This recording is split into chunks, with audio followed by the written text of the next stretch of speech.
하나님이 기뻐하시는 사람 32번째 메시지, 오늘은 의심이 믿음이 된 사람 도마에 대해서 함께 확인하면서 또 우리 자신을 이 말씀에 비추어 보는 그런 시간 되길 원합니다.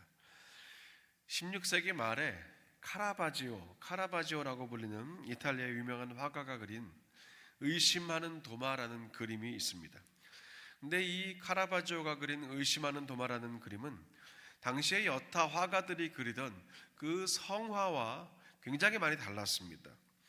당시의 모든 거의 화가들은요, 이 성화를 그릴 때, 성경에 나오는 인물들을 그릴 때 주름 하나 없고 아주 당당하고 엄숙한 그런 영웅들처럼 그리는 것이 거의 모든 화가들의 불문율 같았습니다. 근데 이 카라바지오가 그린 의심하는 도마라는 그림은 예수님의 제자들을 전부 늙은 노인으로 그렸고, 이마에는 깊은 주름살들을 집어넣었고, 도마는 찢어진 옷과 의심스럽게 치켜든 눈을 강조하고 있었어요. 예수님의 옆구리에 손을 넣는 그 도마를 손톱 밑에 때까지 시커멓게 그리면서 엄숙함 대신 이 현실성을 표현한 작품으로 유명한 작품이 이 16세기 말에 카라바지오가 그린 의심하는 도마라는 그림입니다. 실제로 성경 안에는요, 도마가 예수님의 옆구리에 손가락을 넣었다는 기록은 없지만 아마 그 화가는 그 이야기를 더 생동감 있게 하기 위해서 그렇게 표현한 것으로 보입니다. 우리가 예수님의 12 제자를 떠올려 보면 제일 부정적인 이미지를 가진 사람은 당연히 가룟 유다겠죠. 근데 그 유다를 빼고는 거의 유일하게 이 도마가 예수님의 부활을 의심했던 그 부정적인 이미지를 가진 제자로 우리에게 남아있지 않습니까? 근데 오늘 우리는 조금 다른 시각으로 보려고 합니다. 도마에게 있는 부정적인 이미지 대신에 그 도마에게 있는, 도마가 왜 의심하고 또 그 의심이 어떤 마음에서 한 것인가를 좀 우리가 들여다보고 싶어요.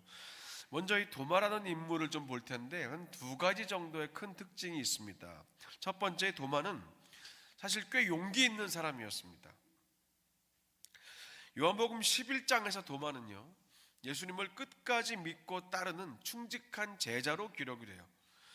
유대인들이 예수님에게 신성모독이라는 이 죄명을 씌우고 잡히기만 하면 죽이겠다고 벼르고 있다는 그 소문이 들렸습니다. 근데 하필 그때 예수님은 사랑하는 친구 나사로가 이제 병이 들어서 거의 죽게 되었다는 소식을 들으셨어요. 그리고는 제자들의 만류에도 불구하고 가지 말라고 그랬지만 곧장 유대의 땅으로 가시겠다고 합니다. 제자들이 말렸어요. 안 됩니다. 가시면 안 됩니다. 지금은 아닙니다. 그때 도마가 뭐라 그랬냐면, 우리도 주와 함께 죽으러 가자, 이렇게 제자들에게 말을 한 사람이 도마예요. 아무나 할 수 있는 말은 아니죠. 도마는 꽤 용기 있는 사람입니다. 두 번째, 도마는 질문을 많이 던지는 사람이었어요. 의심이 많다라는 말은 조금 긍정적으로 바꿔보면은 질문이 많다라는 말도 되겠죠. 요한복음 14장에서 예수님은 앞으로 자신에게 일어날 그 자신이 가실 십자가의 길, 부활과 승천과 재림을 요한복음 14장에서 쭉 제자들에게 말씀하셨습니다. 그러면서 내가 어디로 가는지 그 길을 너희가 아느니라 라고 말씀하셨는데, 그때 또 도마가 등장하죠. 그때까지 다른 제자들은 예수님 말씀을 들으면서 속으로는 잘 이해가 되지 않았죠. 내가 어디로 가는지 그 길을 너희가 안다? 우리는 모르는데 왜 안다 그러실까? 그냥 속으로 조금 의심하고 있었을 때, 그냥 넘어가려고 했을 때 도마는 그게 용납되지 않았어요. 그래서 물었어요. 주님, 어디로 가시는지 우리가 알지 못하거늘 그 길을 우리가 어찌 알겠습니까? 이렇게 물었단 말이죠. 도마의 이 물음에 대한 대답이요, 지금도 우리가 신앙의 가장 핵심으로 삼고 있는 이 구절이에요. 요한복음 14장 6절이지요. 예수께서 이르시되 내가 곧 길이요 진리요 생명이니 나로 말미암지 않고는 아버지께로 올 자가 없느니라. 이 놀라운 예수님의 선포가 사실은 질문하는 도마로부터 시작된 도마를 향한 답변이라는 겁니다. 그 말씀을 끌어낸 사람이 도마예요. 궁금한 것은 그냥 못 지나가고 질문을 던지던 그였습니다. 오늘 본문으로 가볼 텐데요, 그 20장 처음부터 좀 쭉 보면 좋겠습니다. 예수님이 무덤에서 부활하셨던 그날 그 저녁이었어요. 여인들이 제일 먼저 부활하신 주님을 만났고 이제 곧장 제자들에게 알리지 않습니까? 우리 같으면 그 여인들의 소식을 듣고 11명이 다 같이 달려갔을 텐데 겨우 베드로와 요한만 달려가서 빈 무덤만 확인합니다. 그리고 돌아와서 나머지 9명에게 빈 무덤을 말하지요. 제일 충직했던 베드로와 또 제일 세심하고 세밀했던 요한이 하는 그 말, 다른 모든 제자들이 그대로 그냥 베드로와 요한의 말이라면 그대로 믿을 법도 한데 그래도 그들은 여전히 두려워서 숨어 있었습니다. 빈 무덤을 보고 왔던 베드로와 요한도 계속 그들과 함께 있었어요. 그때 딱 한 명, 도마는 그 자리에 없었습니다. 그렇게 부활하신 예수님을 만날 절호의 찬스를 놓친 그 도마가 제자들이 숨어 있는 곳으로 돌아왔을 때 제자들이 입을 모아서 말하지요. 도마 없이 만난 그 예수님, 부활하신 주님을 처음 만난 후에 제자들이 말합니다. 우리가 주를 보았다, 도마여. 도마는 그들의 말에 동요되지 않았습니다. 흔들리지 않았어요. 본문 25절에서 이렇게 대답하죠. 내가 그의 손에 못자국을 보며 내 손가락을 그 못자국에 넣으며 내 손을 그 옆구리에 넣어보지 않고서는 믿지 않겠다. 대단한 고집이죠. 이게 보통 사람 같으면요, 3년 동안 동고동락하면서 한솥밥을 먹은 그 영적인 전우들이 이구동성으로 똑같이 그렇게 말을 한다면 그냥 일단 한번 믿어볼 만도 한데, 근데 도마는 내 눈으로 내 손으로 직접 확인해야겠다는 겁니다. 어쩌면 그런 도마의 캐릭터를 제자들이 잘 알고 있었기 때문에 자신들의 말을 지금 믿지 않는 그 도마를 보면서도 별다른 코멘트가 성경에는 기록되어 있지 않아요. 그 뒤로 8일이 지나갑니다. 다행히도 이번에는 도마가 같이 있었어요. 지난번에 예수님이 제자들에게 나타나시면서 내가 언제 다시 오겠다는 그 기약을 하지 않으셨기 때문에 다들 꼼짝하지 않고 8일 동안 또 그 자리를 지키고 있었던 것 같습니다. 그 반대로 보면 지난번에 분명 예수님이 너희에게 평강이 있을지어다 평강을 선포해 주시면서 아버지께서 나를 보내신 것 같이 나도 너희를 보내노라 라고 말씀하셨음에도 여전히 지금 모든 제자들이 집 안에만 있었다는 건요, 단순히 도마가 예수님을 못 봤다는 그런 핑계가 아니라 여전히 제자들 안에 있는 그 두려움이 아직까지 사라지지 않았다라고 말할 수 있죠. 어쨌든 8일이 지난 뒤에 부활하신 예수님은 역시 이번에도 닫힌 문을 통과하셔서 그들이 모인 곳에 들어오셨고 지난번과 똑같은 말씀을 하십니다. 너희에게 평강이 있을지어다. 그리고는 곧장 도마를 바라보셔요. 도마를 보시면서 의심하는 도마의 상태를 이미 알고 이미 꿰뚫고 계신 주님이 말씀하시지요. 네 손가락을 이리 내밀어서 내 손을 보아라. 내 손을 내밀어서 내 옆구리에 넣어보아라. 그래서 믿음 없는 자가 되지 말고 믿는 자가 되라. 이 말을 들은 도마가 그 다음에 예수님의 손바닥에 손가락을 넣어보고 옆구리에 손가락이나 손을 넣었는지 안 넣었는지 성경은 우리에게 정확히 말하고 있지는 않습니다. 다만 우리가 그때 그 자리를 상상해 보았을 때, 아니 이미 눈앞에 지금 예수님이 나타나신 실제가 되었어요. 실체이신 그 예수님을 보면서도 굳이 도마가 바보가 아닌 이상에 가까이 가서 손가락을 집어넣을 만큼 그렇게 어리석고 무모한 사람은 아니었을 거라는 거죠. 부활하신 예수님을 직접 만난 도마의 고백은 이것이었습니다. 나의 주님이시며 나의 하나님이시니이다. 나의 주님이시며 나의 하나님이십니다. 이 말, 나의 주님이시고 나의 하나님이십니다. 이 말은요, 예수님의 인성과 신성, 그 모든 가치를 인정하는 것입니다. 비록 베드로보다 한 발 늦은 고백이라서 이 도마의 고백은 지금까지 기독교 역사에 많은 집중을 받지는 못하고 있지만 사실은 부활하신 주님을 만난 이후에 처음 기록된 이 신앙 고백이라는 면에서 의미가 있긴 합니다. 이 도마의 신앙 고백을 들으신 부활하신 예수님은 도마와 함께 그 자리에 있던 모든 제자들에게 말씀하시지요. 너는 나를 본고로 믿느냐? 보지 못하고 믿는 자들은 복되도다. 여기까지가 오늘 본문의 내용입니다. 오늘이 하나님이 기뻐하시는 사람, 여기에 주인공 도마는 의심이 믿음으로 바뀐 사람입니다. 도마는 선택의 순간과 그 선택의 자리에서 바른 선택을 했습니다. 그래서 못 믿던 자에서 믿는 자가 되었고, 믿음이 없던 자에서 믿음이 있는 자가 되었고, 봐야 알 수 있는, 봐야 믿는 자에서 보지 못하고도 믿는 자로 이제 바뀌게 된 거지요. 사실 우리에게도 도마처럼 이런 여러 가지 종류의 의심과 궁금증이 있을 때가 있습니다. 너무 당연한 것 같지만 문득문득 그런 질문이 떠오를 때가 있거든요. 하나님이 정말 살아계실까? 예수님은 나를 대속하시는 구원자이신가?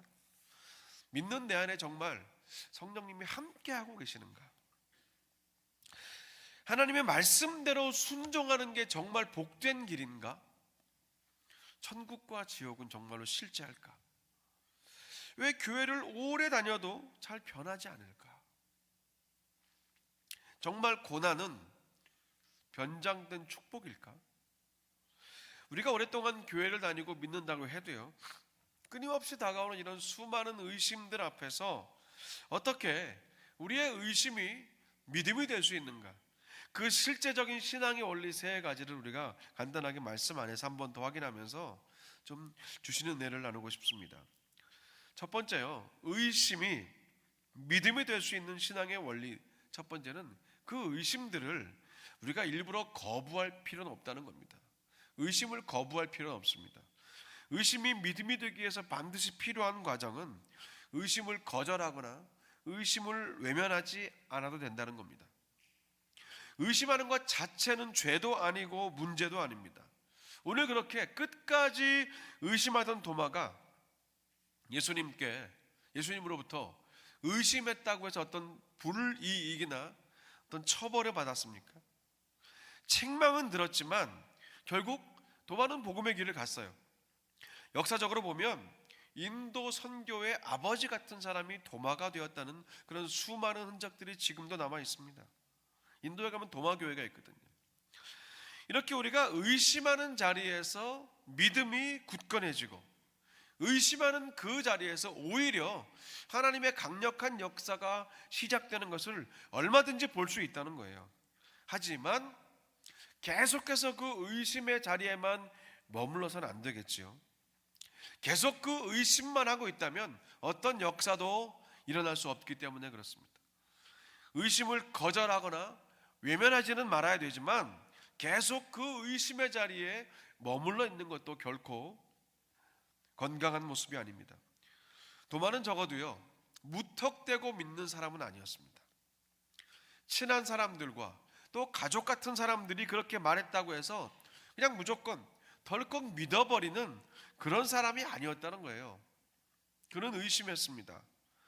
물론 주님은 그 도마의 의심을 책망하셨고 섭섭해 하셨지만 도마를 구원해서 제외시켜버리거나 결코 제자의 자격을 박탈하지도 않으셨다는 거예요.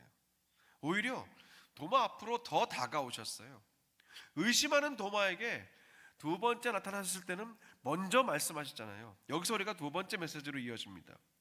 우리는 다가오시는 주님 앞으로 나아갈 수 있어야 한다는 거예요. 우리에게 다가오시는 주님 앞으로 나아가야 한다는 겁니다. 도마에게 다가가신 예수님은 손을 내밀으셨고 옆구리를 들어 보이셨어요. 그리고 손가락을 넣어보라고 하셨습니다. 우리는요, 나를 의심하는 사람, 미워하고 험담하고 나를 전혀 믿지 못하는 그런 사람들과는 한마디 말도 섞는 것을 힘들어합니다. 그냥 접촉 자체가 싫어요. 얼른 그런 자리는 피해버리고 상종하기 싫어하는 게 우리의 본래 모습입니다. 그런데 예수님은 그렇게 의심하는 도마에게 차갑게 대하시거나 날카롭게 반응하신 것이 아니라 그냥 따뜻하게 다가가셨어요. 먼저 물으셨어요. 이거 은혜입니다. 이것이 은혜입니다. 의심하는 우리를 주님은 밀어내지 않으십니다. 오히려 다가오시면서 손바닥과 옆구리를 보이십니다. 오히려 믿을 수 있는 기회를 계속 주시는 거예요. 믿을 수 있는 기회를 주시는 것, 그것이 얼마나 큰 은혜인지 모릅니다. 우리의 할 일은 그 기회를 잘 붙잡으면 되는 겁니다. 오늘 도마는요, 예수님이 손과 옆구리를 보이면서 다가오실 때 문을 박차고 밖으로 뛰쳐나가지 않았습니다. 여전히 못 믿겠다고 거부하지 않았습니다. 그렇게 도마의 의심은 믿음이 되었습니다. 주님은 오늘도 우리에게 다가오시죠. 예배의 자리에서 우리에게 다가오십니다. 우리의 생각과 감정과 이성을 통해서도 다가오시고 우리의 일상의 순간순간마다 끊임없이 우리에게 다가오시는 분이에요. 믿고 신뢰하는 가까운 사람들을 통해서도 다가오시기도 하고 때로는 꿈속에서도 우리에게 다가오실 때가 있습니다. 이유는 한 가지예요. 다가오시는 이유는 분명합니다. 적어도 오늘 성경에 의하면 주님이 우리에게 다가오시는 이유는 한 가지입니다. 의심하는 자리에서 믿음의 자리로, 의심하는 삶에서 믿음의 삶으로 끊임없이 우리가 옮겨지기를 원하시기 때문에 우리에게 다가오신다는 거예요. 우리를 사랑하시기 때문에 우리에게 다가오신다는 겁니다.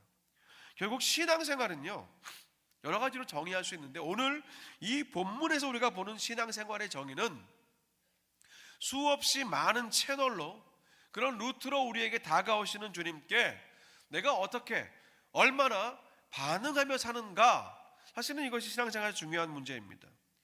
의심이 믿음이 되는 자리는 의심하고 믿지 못하는 우리에게 먼저 다가와서 손을 보이시고 옆구리를 보이시는 주님께 물러가지 않고 나도 앞으로 한 걸음 더 다가가는 그 나의 의지와 결단에서 우리의 믿음이 시작된다는 거예요. 그렇게 다가가서 무엇을 해야 하는가? 여기가 세 번째 메시지입니다. 나의 신앙 고백이 있어야 합니다. 나의 신앙 고백이 있어야 됩니다. 예수님은 나에게 어떤 분이신가? 이 질문에 대한 대답을 진실되고 분명하게 하는 사람을 우리가 그리스도인이라고 합니다. 예수님은 여러분에게 어떤 분이십니까? 지금 종이를 다 나눠드리고 한번 적어보시라고 한다면 여러분은 뭐라고 적으시겠습니까? 예수님은 나에게 점점점 적어 있다면 거기에 여러분 뭐라고 적으시겠어요? 그 기록하신 신앙의 고백이 정확히 지금 우리 자신의 영적인 상태요, 어떤 영적인 그런 분량이에요. 내 믿음의 분량은 그 고백으로 측정될 수 있습니다. 그리고 오늘 도마는요, 그 구원을 주신 예수님이 나의 주님이시다, 나의 하나님이라고 고백했어요. 지금 제자들이 함께 모여있는 자리예요. 근데 예수님 물으실 때 주님은 우리의 주님이십니다, 우리의 하나님이십니다, 그렇게 고백한 게 아니에요. 우리는 때로 그렇게 공동체성의 신앙을 더 우선할 때가 있는데 아닙니다. 성경은 먼저 나의 믿음의 고백이 있고 그 믿음의 고백을 가진 사람들이 함께 모여서 우리의 공동체의 믿음의 고백을 올려드리는 게 바른 순서입니다. 이 나의 주님이시오, 나의 하나님이십니다, 이 도마의 고백은요, 신약 성경 전체에서 도마 한 사람밖에 드린 고백이 아닙니다. 그만 고백한 말이에요. 나의 주님이십니다. 이 첫 번째 고백은 예수님이 내 인생의 주인이시기 때문에 내 인생을 주님께서 마음대로 마음껏 임의로 주관하시도록 맡겨드립니다, 그런 의미입니다. 믿음이 이 일을 가능하게 하는 거예요. 그래서 반대로 말하면 믿음이 없으면요, 믿음이 약하면 여전히 내 인생의 주인은 나고 내 인생의 모든 자랑과 열매도 다 나의 것이라는 거예요. 근데 그와 동시에 내 인생의 주인인 나라면 내 인생의 아픔과 고통도 고스란히 나의 몫이 된다는 것도 잊으면 안 됩니다. 결국 어떤 상황에도 만족하고 기뻐하는 성도의 능력은 내 인생의 주인이 나인가 아니면 주님이신가, 이 선명한 고백에 달려있다는 거예요. 오랫동안 교회 출석했다 해도 여전히 내 인생의 주인은 나이고 그냥 예수님을 왔다 갔다 하는 손님으로만 취급하는 성도는 내 인생의 모든 문제까지도 내가 붙들고 살아야 되기 때문에 늘 지치고 넘어지고 낭망하고 포기하고 아파합니다. 그래서 우리는 주님께 더 맡겨드려야 하는 겁니다. 더 맡겨드려야 돼요. 의심이 믿음이 되는 성도는요, 이 소유권 이양 문제로 고민하는 날들, 내가 이건 주님께 맡기겠지만 내가 이거는 주님께 못 맡겨. 주님이 내 삶에, 내 인생에, 우리 가정의 주인이시지만 이 키는, 이 문은 절대로 주님이 들여다보시면 안 돼. 우리 삶의 모든 다양한 종류의 소유권들을 내가 얼만큼 주님께 이양하며 사는가, 이게 곧 우리의 신앙의 척도요 정도라는 겁니다. 두 번째, 나의 하나님이십니다. 오늘 도마가 이런 고백을 했거든요. 이것은 부활하신 예수님의 그 성자로서의 이 땅의 사역은 이제 끝났지만 다시 원래 계시던 하나님과 동등됨을 가진 그 자리로 하나님 옆으로 보좌 우편으로 가셨습니다라는 말입니다. 나의 하나님이십니다. 믿음이 이 고백을 가능하게 했습니다. 예수님이 하나님이시라는 이 삼위일체적인 신앙 고백과 신학적인 근거를 사실은 의심 많던 도마가 제공했다는 것도 의미가 있습니다. 예수님이 하나님이시다. 주님은 나의 주님이시요 나의 하나님이십니다. 예수님을 이 땅에 오셔서 우리와 함께 계셨지만 그러나 다시 본체이신 하나님께로 돌아가신 그 하나님이십니다. 이 삼위일체 신학적인 고백을 도마가 했다는 거예요.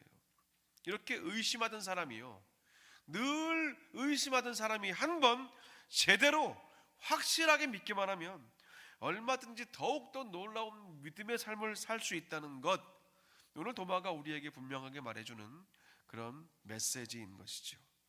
우리가 오늘 도마라는 인물을 좀 자세하게 들여다보면서 의심이 믿음이 되기 위한 세 가지 신앙의 원리를 확인했습니다. 의심을 거부할 필요는 없습니다. 그리고 그런 의심하는 우리에게 주님은 여러 가지 채널로 다가오시는데 그 다가오시는 주님 앞으로 우리가 나아가야 한다는 거예요. 그리고 주님 앞에 서서 오늘 도마처럼 우리의 신앙 고백 이전에 나의 신앙 고백을 끊임없이 드리며 살 수 있어야 한다는 거죠. 의심하는 것 그 자체는 철저하게 중립적입니다.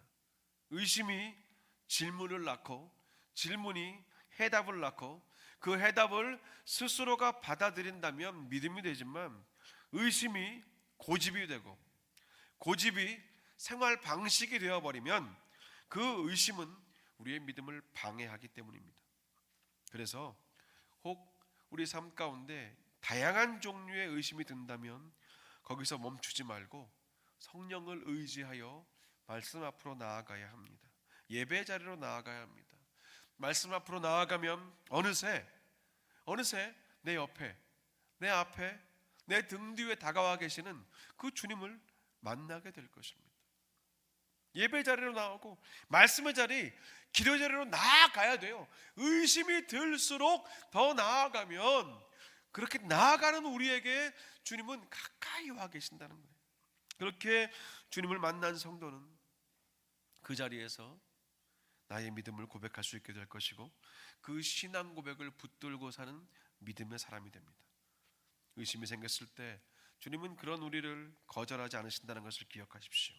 그래서 더더욱 은혜의 자리로, 은혜를 사모하는 마음으로 성령과 말씀 앞으로, 예배 앞으로 한 걸음 더 나오시는 그런 저와 여러분 되시기를 주님의 이름으로 간절히 축원합니다. 의심이 믿음 되게 하신 그 부활하신 예수 그리스도의 역사가 저와 여러분 그리고 우리 가정과 교회 안에 계속해서 일어나고 또 끊임없이 이어지시기를 주님의 이름으로 간절히 축원합니다. 기도하겠습니다. 하나님, 우리가 오늘 도마를 확인해 보았습니다. 부정적인 이미지를 가진 도마였지만 그러나 어쩌면 오히려 그래서 더 우리의 모습과 닮아있는 도마였습니다. 우리도 누구에게 말은 하지 않지만 여러 가지 의심이 들 때가 있습니다. 너무나 기본적인 것 같지만 때로는 거기에서 턱 막힐 때도 있습니다. 그러나 주님 바라고 원하오니 그렇게 막힐 때, 의심이 들 때 그 의심을 거부하지 않고 그렇게 수럭을 힘들어하는 나에게 조용히 다가오시는 주님 앞으로 나아가게 하시고 그 주님과의 만남을 통하여 우리의 개인적인 신앙 고백들이 더 풍성해지게 하여 주시옵소서. 예수님의 이름으로 기도합니다. 아멘. 우리 함께 찬양하시겠습니다.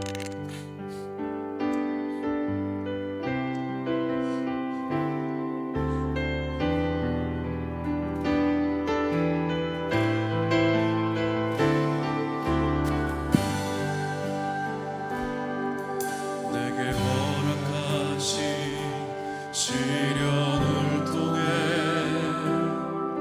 나의 믿음 더욱 강하게 자라나고 험한 산과 골짜기 지나는 동안 주께 더 가까이 나를 이끄시네. 아멘. 내가 겪는 시험이 어렵고 힘겨워도 내 주님보다 크지 않네. 내 앞에 바다가 갈라지지 않으면 주가 나로 바다 위 걷게 하리.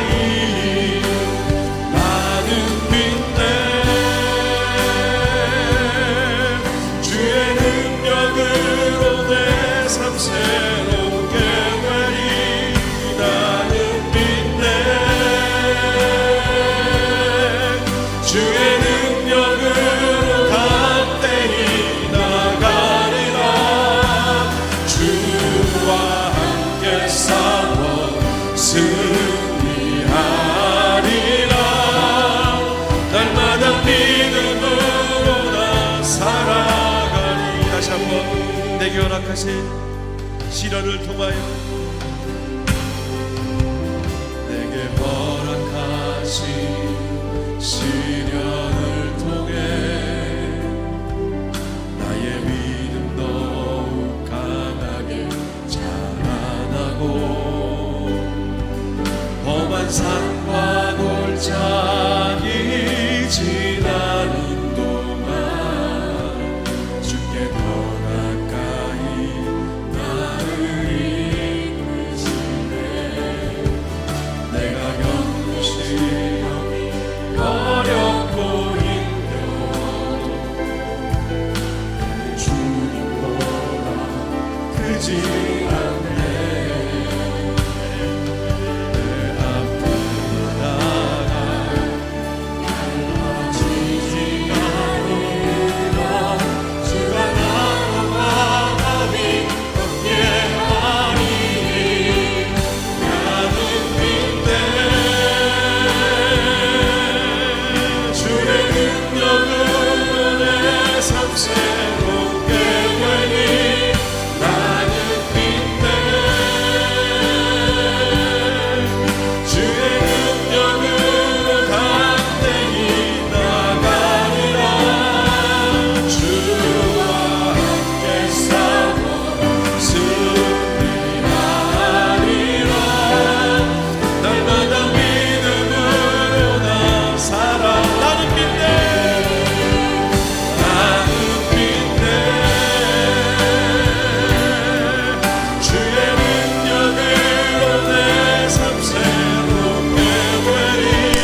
믿음으로 고백합시다. 오 주님 나의 마음속에, 오 주님 나의 마음속에 주의 소망이 없이는 난 하루도 살 수 없네.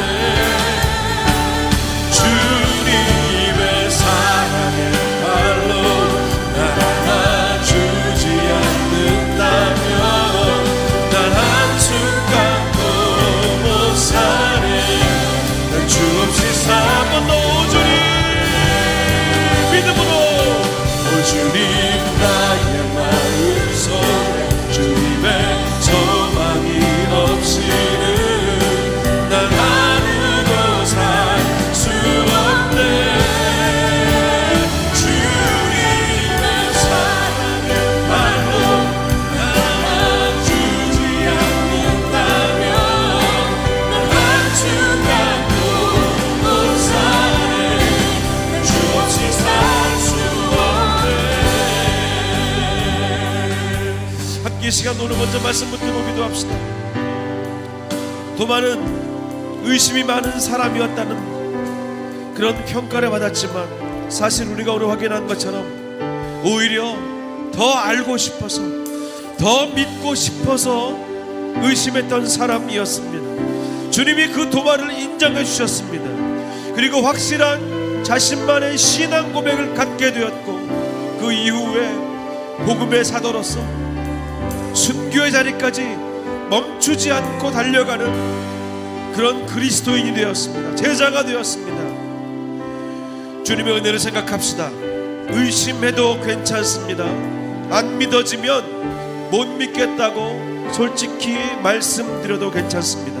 오히려 안 믿는데 믿는 척하고 못 믿는데 믿는 척하는 것이 우리의 신앙에 더 큰 장애물이 될 수 있기 때문에 그렇습니다.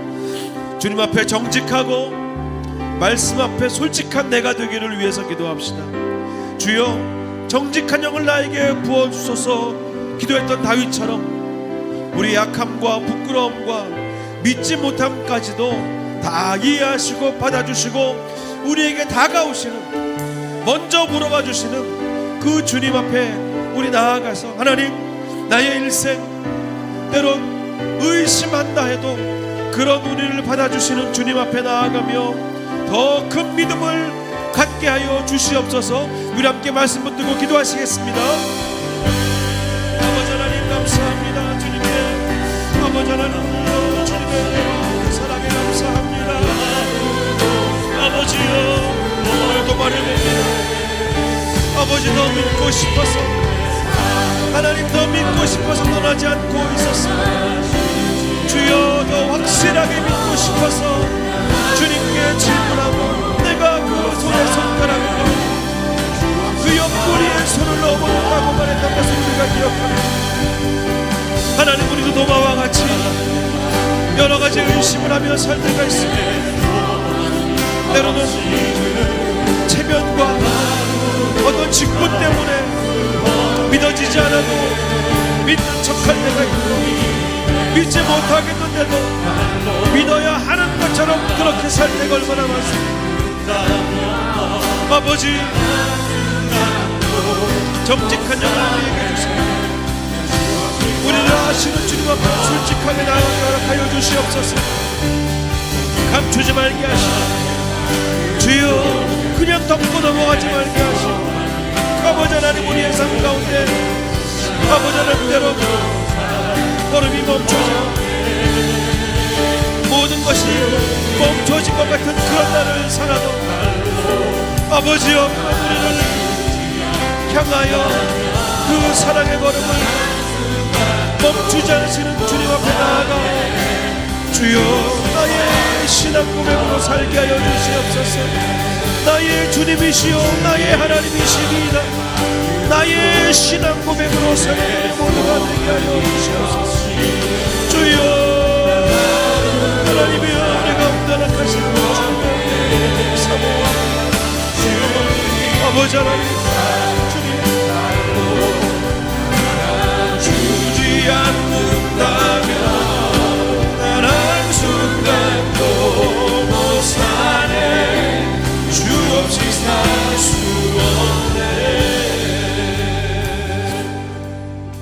다시금 고백하고 부른 이 찬송의 고백이 참 심령에 깊이 다가옵니다.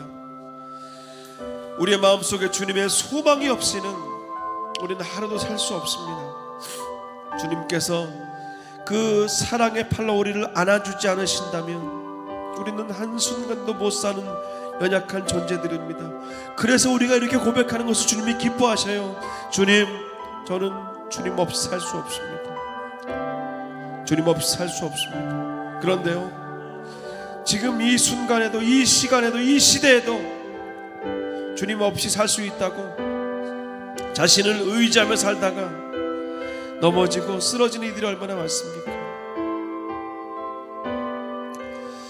우리 그런 심령의 약한 자들 뿐 아니라 또 마음의 약함을 품으신 분도 계시고, 그리고 무엇보다 오랜 질병으로 또 이 자리에도 육신의 약함을 품고 예배의 자리에 나오신 분도 계시지 않습니까?